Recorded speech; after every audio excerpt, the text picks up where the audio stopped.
विशेष जब कामना रहती है, विशेष कामना, आज आपका मन कर गया 108 चावल के दाने मेरे को शिव जी को चढ़ाना, 108 चावल के दाने मुझे शंकर भगवान को चढ़ाना। विशेष आज आपके मन में कोई मनोरथ बड़ा है, कोई कामना बड़ी है और बाबा से आपने विनती करी कि मेरा ये कार्य अटक रहा है, आप पूरा करोगे, मुझे विश्वास है। 108 चावल के दाने चढ़ाना, आपने चंदन लगाया, हाथ की हथेली पर 108 चावल के दाने जो घर से गिनकर लेकर गए हो उसको हथेली में रखा, एक एक चावल का दाना नहीं चढ़ाया, हथेली में रखकर जो विशेष कामना, जैसे किसी कर्मकांडी ब्राह्मण से पूछा जाए पूजन होने के बाद में विशेष अर्घ दिया जाता है, विशेष अर्घ,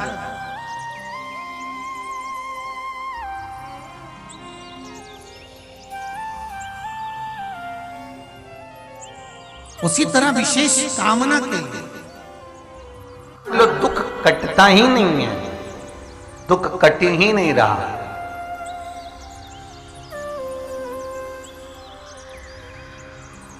मान लो कोई ऐसा दुख आ ही गया कि वो कटने का नाम ही नहीं ले रहा, बहुत हार चुके हम जिंदगी से, वो कट ही नहीं रहा। थोड़ा ठीक होता फिर दुख आता, फिर ठीक होता फिर दुख आता। तो शिव और शक्ति का स्मरण करो।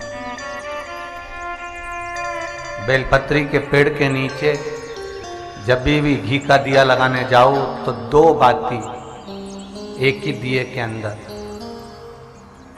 एक चावल का दाना उसमें डालकर अपनी कामना कर फिर जलाओ। 3 या 4 सोमवार करके देख लो क्या जा रहा है।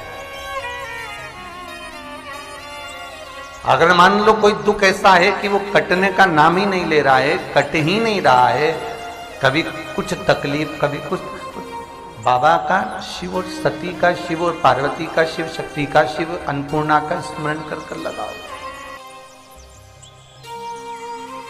जैसे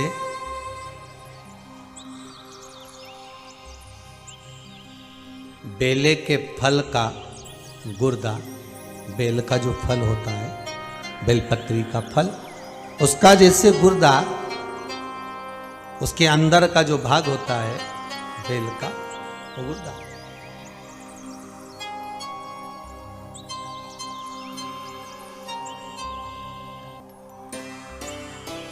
उसको अग्नि में जलाकर उसकी भस्म तैयार कर छान कर जब आपके यहां विद्वान ब्राह्मण शिव जी का अभिषेक कराते हैं, पूजन कराते हैं, तो उसमें लिखते हैं पूजन के साहित्य में बेलपत्री, धतूरा, दुर्वा, ये उसमें नीचे लिखेंगे भस्म। लिखते कि नहीं लिखते? लिखते हैं ना, भस्म अभिषेक में चाहिए रहते। तब उस भस्म का थोड़ा सा भी भाग आप अगर शिव को समर्पित कर रहे हो तो ये जान लें कि शंकर मनवांछित फल प्रदान कर रहे हैं, शिव फल प्रदान कर रहे हैं।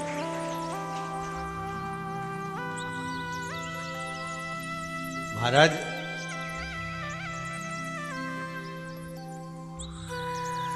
बेलपत्री के वृक्ष के नीचे बैठकर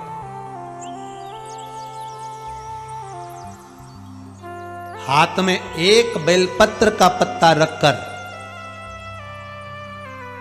आप पंचाक्षर मंत्र नमः शिवाय, ओम नमः शिवाय या श्री शिवाय नमस्तुभ्यम या महामृत्युंजय मंत्र का स्मरण कर रहे हो, पर डंडी का भाग अपनी ओर, बेलपत्र की बीच वाली पत्ती का भाग बीच वाली उंगली की ओर रखकर अगर आप स्मरण कर रहे हैं और अपनी कामना कर बेलपत्री के वृक्ष के नीचे बैठकर उस पत्ते को सम्मुख रखकर बाबा से विनय कर एकांत में उस बेलपत्री के वृक्ष की छांव में, बेलपत्री के वृक्ष की छांव आप कामना कर उस पत्ते को शंकर भगवान के ऊपर समर्पित कर रहे हैं, तो ये जान कर रखें कि पार्वती और शिव का मिलन करवा रहे हैं और अपनी मनवांछित फल कामना पूर्ण करवा रहे हैं। क्योंकि शिव और पार्वती का जब मिलन होता है, शंकर पार्वती जब एक दूसरे के सम्मुख में होते हैं, शिव और पार्वती जब एक दूसरे के सामने अपने बच्चों के कारण एक दूसरे के सम्मुख में आते हैं, तो उनके चेहरे पर प्रसन्नता का भाव आ जाए। फल, मनवांचित फल की कामना, आप जिस कामना के लिए कर रहे हैं, विवाह के लिए, नौकरी के लिए, सर्विस के लिए, व्यापार के लिए, रोग मुक्ति के लिए, आप जिस कामना से कर रहे हैं, बस उससे कहा कर। कभी सोमवार का दिन हो, क्योंकि शंकर जी को सोम प्रिय है, सोमवार का दिन, चंद्र का वार शिव जी को प्रिय है, शिव जी को प्रिय है। दुकान पर 24 घंटे बैठो तो व्यापार नहीं होता, घर में लक्ष्मी नहीं टिक रही हो, पैसा नहीं आ रहा हो, तो बड़ के पेड़ के नीचे, पीपल के पत्ते के ऊपर, बड़ के पेड़ के नीचे की मिट्टी को गीला कर कर पीपल के पान पर, पीपल के पत्ते पर एक शंकर जी के शिवलिंग का निर्माण करो।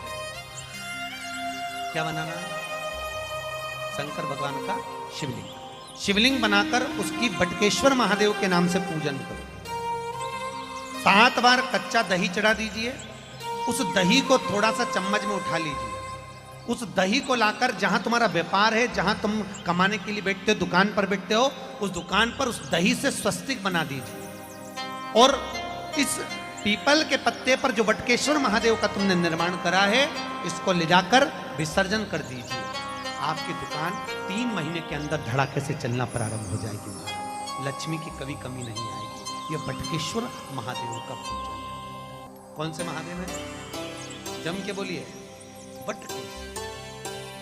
स्कंद पुराण कहती है, जिस व्यक्ति पर कर्जा बहुत ज्यादा मात्रा में हो जाता है और कर्जा चूकता नहीं है, आप बहुत प्रयास कर लिए, करोड़ों रुपए का कर्जा हो गया, यहाँ से लिया वहाँ दिया, वहाँ से उठाया वहाँ दिया, वहाँ से उठाया वहाँ दिया, तो निवेदन है, कभी मौका लगे, कर्जा मुक्ति के लिए सारे वृक्षों में अगर कोई श्रेष्ठ वृक्ष माना गया है तो वो बट का वृक्ष माना गया महाराज। इसलिए प्रशासनिक कार्य के लिए, मानसिक टेंशन में, परेशानियों में बटकेश्वर महादेव का स्मरण किया जाए।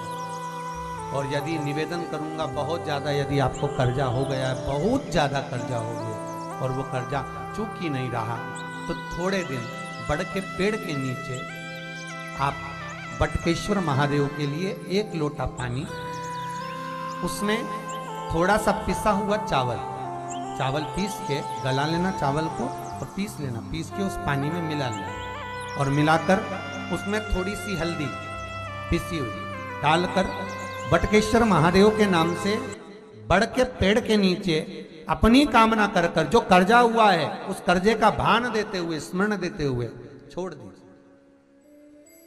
महाराज 2 या 3 सोमवार एक ही जगह पर करना, 3 सोमवार बाद वहीं से बड़ के पेड़ की थोड़ी सी जड़ उठा लाना और उस जड़ को एक कोई धागे में बांधकर या तो अपनी गले में डाल लो या अपनी जेब में पटक लो, उसको थोड़े दिन पटक कर रखना, लगभग 2 से 3 महीना पटक कर रखो। वो जड़ जैसे बड़ का पेड़ विस्तार होता है, पानी गिरे ना गिरे, जल वृष्टि हो ना हो, गर्मी पड़े ना पड़े, उसको कोई